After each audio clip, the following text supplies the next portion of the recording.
izin kami di Kabupaten Puncak ini penyelenggaraan pemerintahan, pelayanan kemasyarakatan dan pembangunan berjalan di tempat. Karena apa? Terkait dengan stabilitas keamanan di daerah, Bapak Ibu. Oleh karena itu, pada pertemuan yang luar biasa ini kita bicara di atas kertas itu manis-manis, bagus-bagus, tapi kita tidak melihat di mana ada beberapa daerah. Tadi Pak Sekda Maibrat sampaikan bahwa kondisi rakyat kita hari ini dari Pegunungan Bintang sampai dengan Maibrat, kondisi masyarakat kita sangat memprihatinkan. Ya, oleh karena itu harap supaya kita berbicara tentang sistem, berbicara tentang otonomi khusus Papua, tetapi rakyat kita menderita sama saja Bapak Ibu. Karena apa? Otonomi khusus itu lahir bukan karena cuma-cuma dikasih oleh negara. Ini kita catat. Karena ini orang Papua mau minta merdeka lalu barang ini keluar.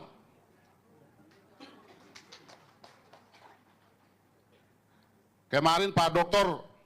Agus Gumilar menyampaikan bahwa data pendidikan setanah Papua itu 600 anak tidak bersekolah hari ini. 600.000. Belum berbicara tentang kesehatan, belum berbicara infrastruktur. Oleh karena itu, pada kesempatan ini saya menyampaikan bahwa kondisi Kabupaten Puncak, kondisi Kabupaten Intan Jaya, kondisi Pegunungan Bintang, kondisi Jagokimon, Dugama, Maibrat, Tambrau, rakyat sekarang tidur di tenda-tenda, Pak. Hari ini rakyat tidur di tenda-tenda. Ini pada kesempatan ini pada abang saya Pak Ketua Komite Eksekutif ada di sini, jadi ada 12 poin kemarin dibuat oleh para bupati. Salah satu poin ke-13 adalah berbicara tentang stabilitas keamanan di tanah Papua. Saya masukkan itu Pak. Pak Sekda saya, Sekda Provinsi Papua Tengah, tolong laporkan Pak Gubernur. Memang kita tahu bahwa kewenangan stabilitas daerah ada di pemerintah pusat. Penanganan stabilitas keamanan itu ada kewenangan pusat, bukan pemerintah daerah. Tetapi bagaimana kita berbicara program manis-manis di atas kertas, sampai orang Papua lagi hari ini keluar dengan air mata, hari ini tidur di tenda. Ini tidak bisa main-main, Pak. Mungkin ada beberapa kabupaten kota di Papua, seperti Nabire, Timika, Merauke, Sorong, Manokwari, itu relatif aman. Tetapi kabupaten-kabupaten di daerah pegunungan, rakyat kita menderita, Pak.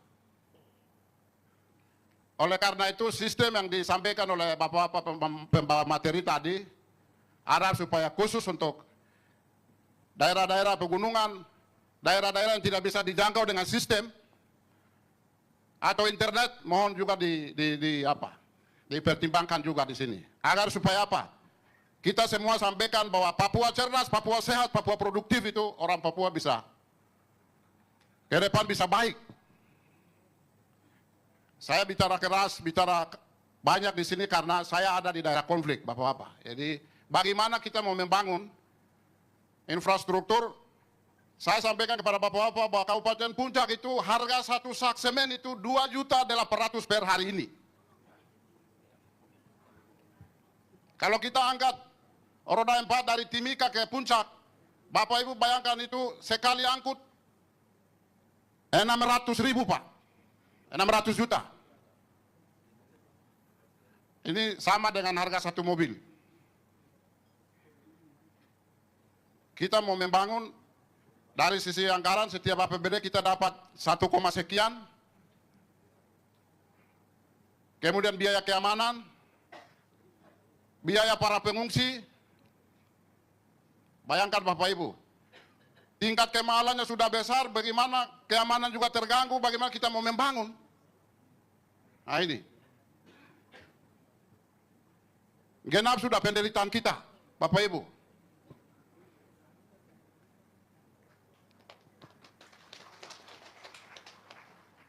Jadi otonomi khusus ini kan sudah lewat 25 tahun lebih, Bapak Ibu.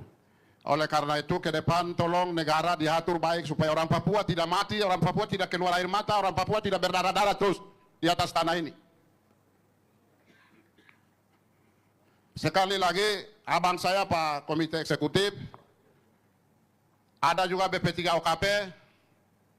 Ya, harap supaya tujuan dari kedua lembaga ini kan artinya apa? Mempercepat pembangunan otonomi khusus Papua. Ya, hal ini tidak bisa main-main. Bapak-bapak hari ini tolong bicara dengan Pak Menteri Dalam Negeri sampai dengan Pak Presiden supaya tolong bicara tentang stabilitas keamanan tanah Papua. Jangan bicara program pendidikan kesehatan. Kami di puncak ini pendidikan kesehatan tidak jalan, Pak.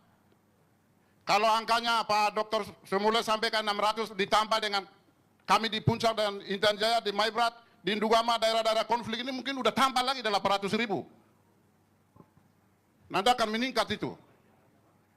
Jadi jangan kita bicaranya percepatan saja, tapi orang Papuanya tidak melihat. Ini nggak boleh, Pak. Karena Otsus itu lahir karena masyarakat kecil ini. Kami berdasi, berbaju, sekarang kita duduk di ruangan AC, tapi hari ini masyarakat saya tidur di tenda, Pak.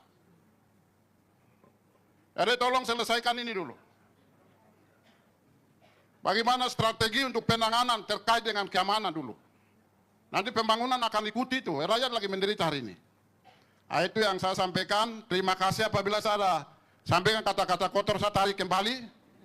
Yang sempurna adalah milik Tuhan. Selamat siang. Wabillahi taufiq wal hidayah. Wassalamualaikum warahmatullahi wabarakatuh. Selesai.